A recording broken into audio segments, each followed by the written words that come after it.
Okay, so last class हम लोग ने जिम्नोस्पर्म खत्म किया था, right? So today we are going to continue with angiosperm. Now what do you know about angiosperm? Angiosperm मतलब क्या? They are going to B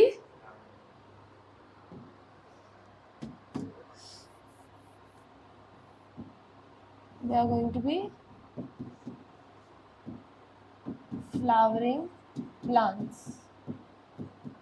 Correct? What else do you know about angiosperm? यहाँ पे हमारे पास proper male and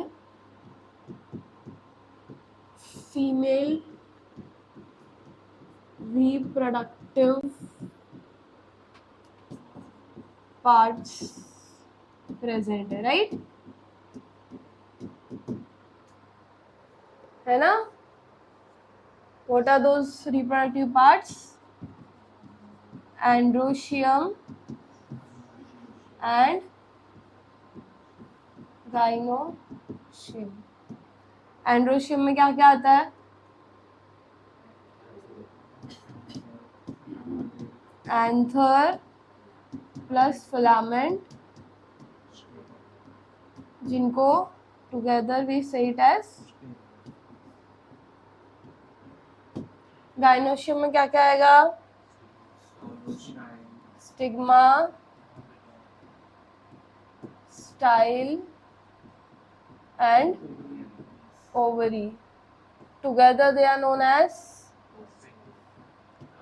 pistil और carpel. Correct? ये दो हमारे लिए. So your flower is going to have 4 essential whorls, right? You have 4 whorls, I can say. Is it clear? 4 whorls होंगे फ्लावर के पास. What are those 4 whorls? Can you name? Calyx, corolla, androecium and. Calyx का दूसरा नाम क्या है? Sepals, है ना? Sepals क्या है? Green part. करोला क्या है? Coloured part. Androecium and gynoecium तो तुमको पता है. तो ये चारों में से कौन से एसेंशियल वर्ड्स हैं, कौन से नॉन एसेंशियल वर्ड्स हैं? एंड्रोशियम, गाइनोशियम क्या है? एंड कैलेक्स करोला क्या है? Accessory word. एसेसरी वर्ड का मतलब क्या होता है? हेल्प करने वाले ना, सपोर्ट के लिए है ये वर्ड्स. एज सच कुछ मेजर रोल है क्या रिप्रोडक्शन में इनका? But petals will be helpful for pollination, attract करने में, और तुम्हारे ऑर्गन्स को या रिप्रोडक्टिव पार्ट्स को सपोर्ट में अलाइन रखने के लिए हमको एसेसरी वर्ल्स चाहिए. अगर मेरे चारों वर्ल्स प्रेजेंट है तो मैं उसको क्या बोलूंगी? If all my 4 whorls are present, that flower is known as complete flower, है ना? कंप्लीट फ्लावर बोलते हैं हम उसको.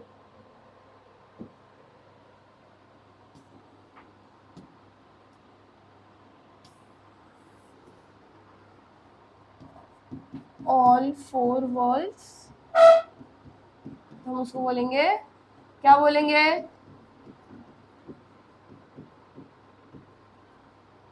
एनी वन वर्ल एब्सेंट,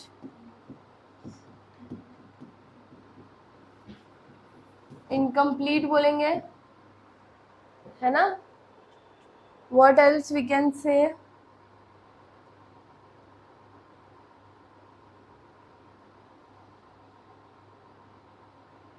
अगर एनी वन रिप्रोडक्टिव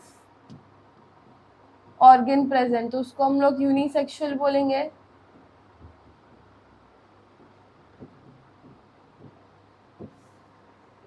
है ना, ठीक है। ये जनरल बेसिक चीजें हैं इसके लिए मैं वो जनरल डिस्कशन कर रहे हैं। Now let's come to the parts.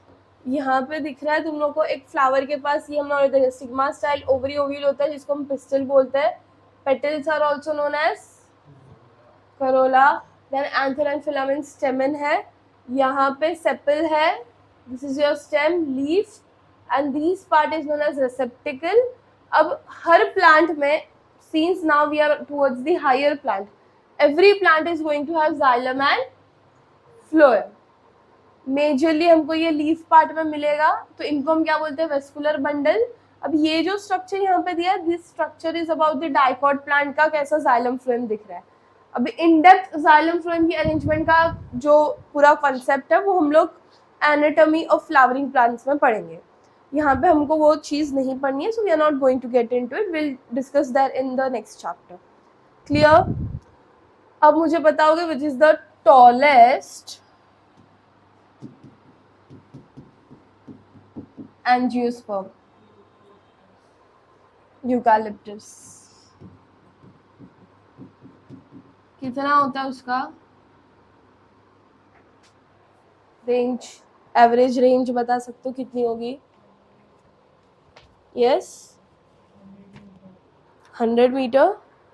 Are you sure 100 metre? हाँ, you are right. Be sure for your answers. So I can say over 100 metre. देखा है तुमने कभी यूकालिप्टस? यूकालिप्टस का नहीं देखा? देखा रहेगा। नीलगिरी सुना? नीलगिरी का ऑयल जिससे एक्सट्रैक्ट होता है, बहुत ही बड़े, ऐसा पतली वुड होती है उनकी, and they are very long long. ठीक है, व्हाट एल्स? स्मॉलेस्ट कौन सा है?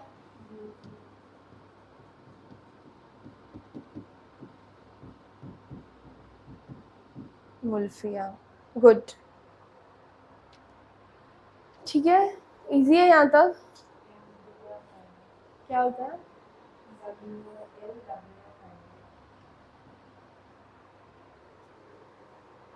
ठीक है, और कुछ इसके बारे में? यहाँ पे सीड कैसी होती है? फ्लावरिंग प्लांट्स है तो सीड, आई से सीड इज एनक्लोज्ड। सीड कैसा है? एनक्लोज्ड है। यहाँ पे अभी हमको मिलता सब जगह पे, so we are not going to in habitat के बारे में डिस्कशन नहीं कर रहे हम लोग, क्योंकि you are going to find angiosperms everywhere.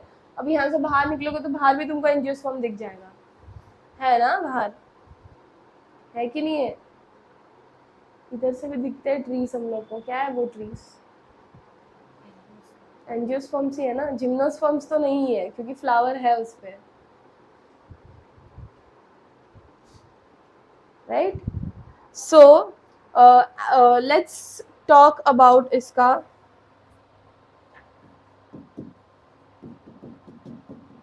Fertilisation. ठीक है, अब एक चीज हमको पता है कि यहाँ पे कौन कौन रोल प्ले करने वाले हैं? स्टेमन एंड पिस्टल।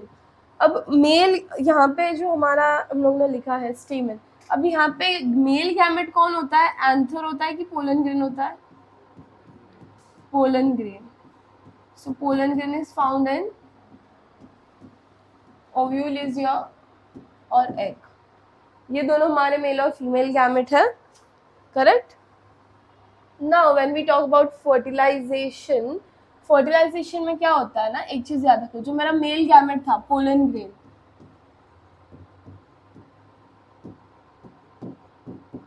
एंथर का स्ट्रक्चर कैसा होता है?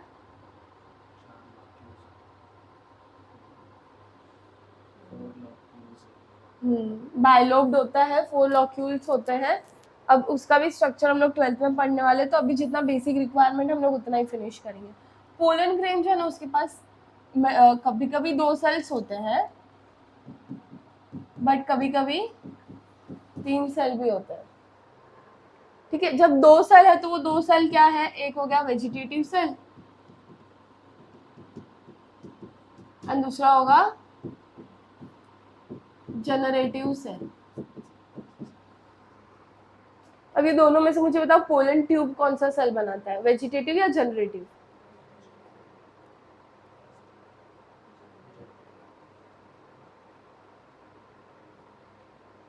वापस टाइम लो और सोचो और कंफर्म करो आंसर। ट्यूब, पोलन ट्यूब जो फॉर्म होती है फर्टिलाइजेशन के टाइम पे, वो कौन बना रहा है, जनरेटिव सेल या vegetative cell?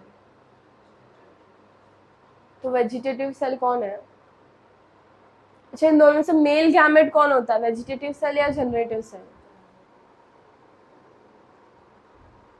So generative cell is your gamete, vegetative cell बनाएगा पोलन ट्यूब। इजी। ठीक है, अब जब मेरे पास 3 सेल है तो वो 3 सेल में क्या होता है ना, ये third cell formation usually air में होता है जब पॉलिनेशन हो रहा होता है। तो यहाँ पे मेरे जो 3 सेल बनते हैं वो कैसे बनते हैं, वेजिटेटिव सेल जो है वो अपने पास एक है, पर जो जनरेटिव सेल है वो बन जाते हैं 2। तो हमारे पास आ जाते हैं 2 मेल गैमेट्स। ठीक है, ये हो गया पोलन ग्रेन मेल के बारे में। नेक्स्ट आता है अपना फीमेल का टॉपिक। ठीक है, फीमेल में क्या होता है अपने पास ना, 7 सेल 8 न्यूक्लिएटेड होता है। फीमेल कैसा होता है, 7 सेल 8 न्यूक्लिएटेड। मतलब क्या,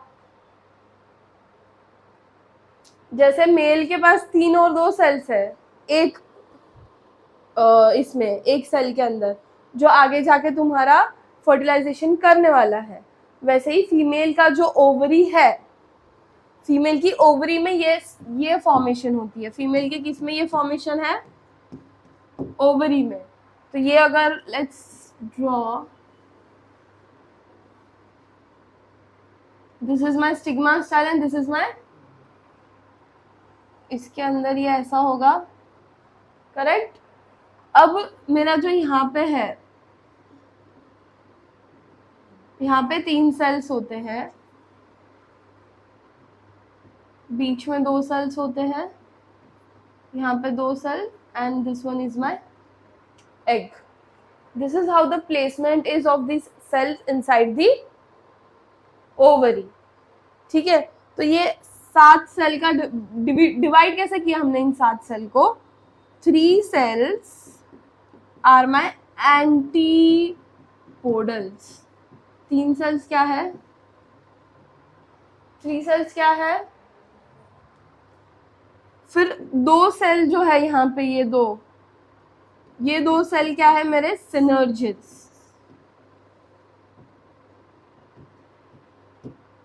उसके बाद में ये बीच में दिख रहा है तुमको, अच्छा पहले हम लोग लिखते हैं one cell is your egg cell. कितना हुआ, 6 हुआ ना। अब ये जो 2 सेल है ये एक्चुअली में 2 न्यूक्लियस है और एक सेल है, जिसको हम बोलते हैं पोलार न्यूक्लियाई। क्या बोलते हैं हम इसको, polar nuclei, which is my polar nuclear. या तो हो गए तुम्हारे 7 सेल और 8 न्यूक्लियस, हो रहे हैं, आर यू श्योर, पक्का फॉर्म हो रहा है। अब ये फॉर्मेशन होती कैसी है, सबसे पहले मियोसिस होता है, एंड उसके बाद 3 बार माइटोसिस होगा। कैसे फॉर्म होता है, 1 मियोसिस एंड 3 माइटोसिस। कैसे, एक मियोसिस हुआ तो हमको 4 सेल मिलते हैं, उसमें से ये 3 डीजेनरेट हो जाएंगे, फिर इसके 2 सेल बनेंगे फर्स्ट माइटोसिस में, सेकेंड माइटोसिस में 4 सेल, एंड थर्ड माइटोसिस में 8 सेल। समझा कैसे आया 8 सेल, कैसे हो रहा है ये माइटोसिस का प्रोसेस। इन डेप्थ प्रोसेस बाद में देखेंगे, फिलहाल रफ प्रोसेस समझा। सिमिलरली मेल के टाइम पे भी क्या होता है, 1 मियोसिस एंड 1 माइटोसिस। बट अगर ये 3 सेल स्टेज बन रहा है तो फिर क्या होगा, वापस तुम्हारा जनरेटिव सेल में एक और माइटोसिस होगा इन जीसी। समझ आया इतना, श्योर, इज इट क्लियर। कुछ डिफिकल्टी है इसमें? पक्का समझा यहाँ तक? अब इसी की वजह से ना फिर हमारे पास एक कॉन्सेप्ट आता है जिसको हम बोलते हैं डबल फर्टिलाइजेशन। और डबल फर्टिलाइजेशन हमको हमेशा एंजियोस्पर्म्स में मिलेगा, जिम्नोस्पर्म में डबल फर्टिलाइजेशन नहीं होता। रिमेंबर दिस थिंग, ठीक है? तो यहाँ पे डबल फर्टिलाइजेशन में क्या होगा और क्यों होगा डबल फर्टिलाइजेशन? क्योंकि दो मेल गैमेट था अपने पास, ठीक है? तो उसकी वजह से एक बनेगा मेरे पास एम्ब्रियो, जो एक फ्यूजन होगा उससे बनेगा एम्ब्रियो, और जो दूसरा फ्यूजन है उससे मेरा बनेगा एंडोस्पर्म। तो इसीलिए हम उसको बोलते हैं डबल फर्टिलाइजेशन। एंड एंडोस्पर्म का फंक्शन क्या है? It is food to embryo, ठीक है? एंडोस्पर्म का फंक्शन क्या? It is food to embryo. Is this clear? यहाँ तक समझा है? कुछ डाउट है? अब आगे जाके जब तुम्हारे इसका ग्रोथ होता है, एम्ब्रियो है, एम्ब्रियो का ग्रोथ होगा, ठीक है? फिर एम्ब्रियो जब ग्रो होगा तब ग्रो होते टाइम ही वो कॉटलीडॉन्स बनाता है। अब ये कॉटलीडॉन्स क्या है? They are food to again the seed. जो सीड फॉर्म हो जाएगा उसको भी तो खाना चाहिए, तो कॉटलीडॉन्स जो है वो फूड स्टोर करते हैं। तो जब वो ग्रो कर रहे हैं तभी अगर वो मोनोकॉटलीडॉन प्लांट है तो एक कॉटलीडॉन बनेगा, डाइकॉटलीडॉन प्लांट है तो दो कॉटलीडॉन्स बनेंगे। So in this way we have something called as monocot and dicot further in angiosperms. तो मोनोकॉट का लीफ स्ट्रक्चर भी थोड़ा डिफरेंट होता है, डाइकॉट का लीफ स्ट्रक्चर भी थोड़ा डिफरेंट होता है। वही फिर उसके बाद वो लोग सीड बनते हैं, फिर seed will germinate and will give you fruit, और लेट्स से पूरा प्लांट बनेगा वो। अब सीड की dormancy power is very strong. Seed जो है उसको अगर तुमने पानी नहीं दिया तो वो 1000 10,000 years तक भी एज इट इज रह सकता है। And we are having certain seeds which are preserved and kept. One seed is 2000 years old, palm का ही है, एंड एक और सीड अपने पास जो 10,000 years ओल्ड है, जिसको हमने रखा है, अभी तक जर्मिनेट नहीं करा है। अभी क्यों जर्मिनेट नहीं करा रहे? क्योंकि इनकेस इन नियर फ्यूचर अगर उसकी प्लांट स्पीशी एक्सटिंक्ट हो गई तब मैं उसको जर्मिनेट कराऊंगी, तब तक तो मैं उसको सेव रख सकती हूँ। मतलब सीड का इतना स्ट्रॉन्ग पावर है टू बी सेफ। अब जब सीड बनता है तो सीड के आउटर कवरिंग, सीड के पास कवरिंग बनेगी, ठीक है? सीड के पास कवरिंग बनेगी ना, जिसको हम बोलते हैं सीड कोट। सीड कोट में वी हैव टेस्टा, टेगमेन और पेरिकार्प, आउट है ना? ऐसा ही होता है ना? देन एक सीड, जब कोई वो फ्रूट बनता है तो we have mesocarp, epicarp. Let's take the example of mango. Mango की आउटर लेयर होती है, फिर अंदर फ्लैशी लेयर होता है। तो उन सबके अलग अलग नाम हैं, endo, ecto and meso. These are the 3 names we have for the fruit का। ये हम लोग ने सीड के सिर्फ कोट का बात किया है। ये आउटर लेयर है, ये इनर लेयर, और ये pericarp, the very outer layer. Is this clear? Is this part clear? Next let's see the difference between monocot and dicot. अब मोनोकॉट और डाइकॉट में जो हम लोग डिफरेंस पढ़ रहे हैं तो it's very important for us to understand. एक फर्स्ट सिंपल चीज तो हमने ऑलरेडी देख ली कि डाइकॉट है मतलब दो कॉटलीडॉन, मोनोकॉट है मतलब single cotyledon, correct? Moving ahead, यहाँ पे फ्लोरल पार्ट्स जो है वो 5 और 4 के मल्टीपल्स में होते हैं, whereas यहाँ पे you are going to get the multiples in 3।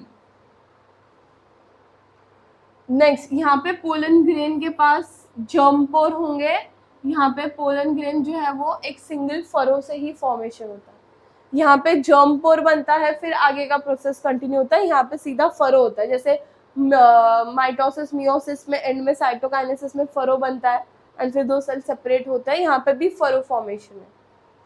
Next, leaves का जो वेरिएशन टाइप है वो कैसा है? यहाँ पे रेटिकुलेट है, whereas in monocots the venation type is parallel. Now what is venation type? Leaf देखा है कभी? बनाना की लीफ देखी है? उसके अंदर की जो वेन्स होती है वो ऐसी सीधी सीधी होती है.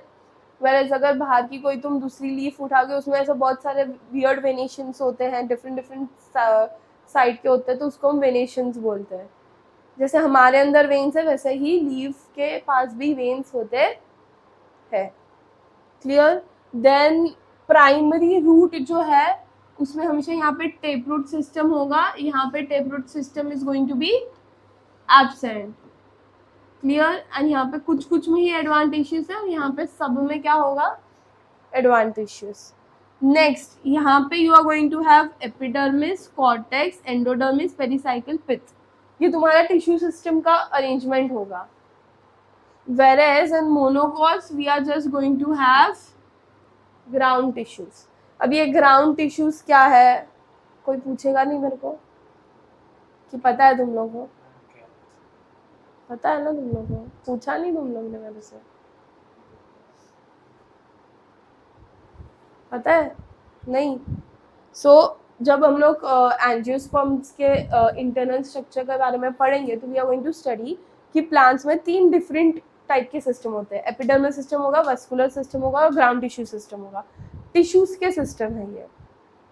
तो इफ यू विल ऑब्जर्व यहाँ पे हमने लिखा है कि यहाँ पे पूरा टिश्यू सिस्टम में ये सब चीज़ें प्रेजेंट है, वेरएज यहाँ का टिश्यू सिस्टम जो है वो डिफरेंशिएटेड नहीं है प्रॉपर्ली. तो यहाँ पे सिर्फ एक टिश्यू सिस्टम है which is your ground tissue system.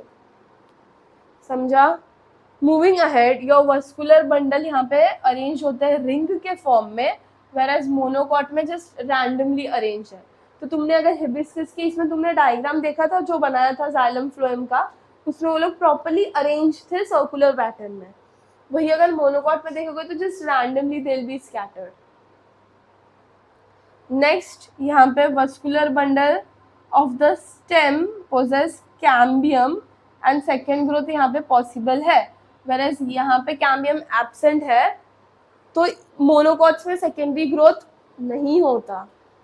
Monocots में रिमेंबर कभी भी सेकेंडरी ग्रोथ नहीं होगा ना. What is secondary growth? What is secondary growth? हाँ, नहीं, सेकेंडरी ग्रोथ क्या है ना, जैसे कि अपने पास जो ये हार्डवुड बनता है, एक पॉइंट के बाद तुम्हारा ट्री लेंथ में ग्रो करना बंद कर देगा बट ब्रेथ में it will still keep growing. Leaves, branches ये सब ग्रो करती रहेंगी. तो वो सारा जो ग्रोथ का प्रोसेस होता है that comes under your secondary growth, जिसमें लोग हार्डवुड की बात करते हैं, जो हमारे मोनोकॉट्स में नहीं होगा ना. ऑब्वियसली मोनोकॉट का एग्जांपल दो कोई मेरे को. तो वीट का इतना बड़ा ट्री बनता ही नहीं है, तो उसमें सेकेंडरी ग्रोथ का पॉइंट ही नहीं आता है. छोटे छोटे होते हैं ना, and immediately with time when you will just pluck it off. समझा?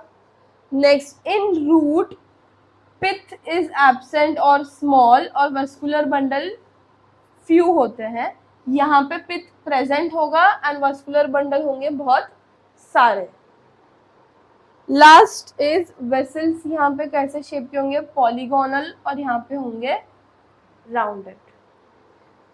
अब ये जो सारी चीज़ें हैं फिलहाल के लिए तुम लोगों को बहुत न्यू लग रही होंगी, बट जब हम लोग एक्चुअली एनाटॉमी पढ़ेंगे तो you will more correlate with it कि क्यों हमने ये इतने सारे डिफरेंसेस लिखे हैं इसके. Is it clear?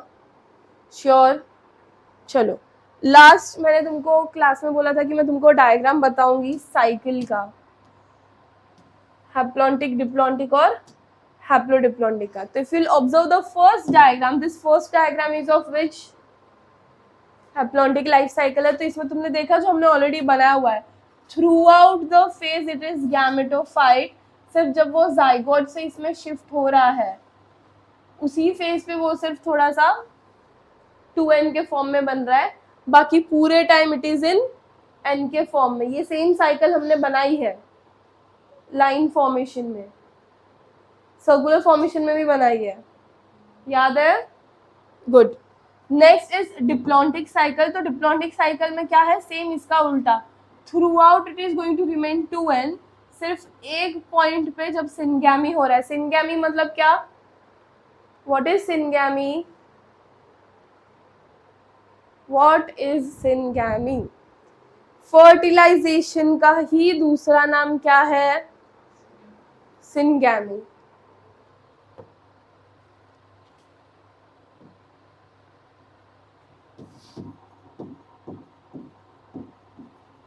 फर्टिलाइजेशन का ही दूसरा नाम क्या है? Syngamy. I hope you guys will remember this from next time. अब आते हैं हम लोग हैप्लोडिप्लॉन्टिक पे. तो if you observe the haplodiplontic phase, ये दिख रहा है यहाँ पे गैमेटोजेनेसिस है जहाँ पे गैमेट बना है. अब गैमेट से जाइगोट जब बना वो 2n है. फिर जो मेरा स्पोरोफाइट फेज है दैट इज ऑल्सो 2n. फिर यहाँ पे मियोसिस हुआ, जब स्पोर बन रहा है तो वो n हो गया. फिर जो मेरा गैमेट है वो भी क्या है? n. फिर जब दोनों गैमेट फ्यूज हो रहे हैं तब यहाँ पे 2n बन रहा है. मतलब यहाँ पे मियोसिस जो है वो लेटर फेज में हो रहा है, इमीडिएटली नहीं हो रहा है, जिसकी वजह से वो हैप्लॉइड और डिप्लॉइड का वर्जन अपना चेंज करे. यहाँ पे वील सी बहुत देर के लिए ये फेज होता है और ये फेज बहुत ही शॉर्ट फेज होता है. यहाँ पे जो फेज है वो दोनों भी इक्वल ही फेज्ड है, इसीलिए हम इसको क्या बोलते हैं? हैप्लो. क्या बोलते हैं हम लोग इसको? हैप्लो. तो इसमें इफ यू विल ऑब्जर्व दोनों भी फेज, मतलब दोनों भी गैमेटोफाइट और sporophyte are at the dominant phase. यहाँ पे गैमेटोफाइट इज डोमिनेंट, यहाँ पे स्पोरोफाइट इज डोमिनेंट एंड यहाँ पे दोनों भी डोमिनेंट है. Easy. This you have to draw. ठीक है, easy. With this we have finished the chapter which is plant kingdom. Next देखते हैं कौन सा चैप्टर शुरू करना है. आई होप दिस चैप्टर, हाँ, this is the part of life cycle का एंड अल्टरेशन ऑफ जनरेशन. इसी में हम लोग को इसीलिए अलग अलग फेज दिख रहे हैं. तो ये जो हमने टर्म्स लिखे हैं इसकी जगह अगर हम लोग ऑर्गेनिज्म डाल दें, जैसे कि हम लोग ने एक लाइफ साइकिल पढ़ी थी जिसमें हमने एंथ्रीडियम, आर्चिगोनिया और ये सब लिख के उसका प्रोसेस लिखा है. So that will become my alteration of generation and ये मेरे लाइफ साइकिल के पैटर्न्स है. क्लियर? इजी चैप्टर क्लियर है ये पूरा? चलो लिख लो ये and then we'll solve the DPPs.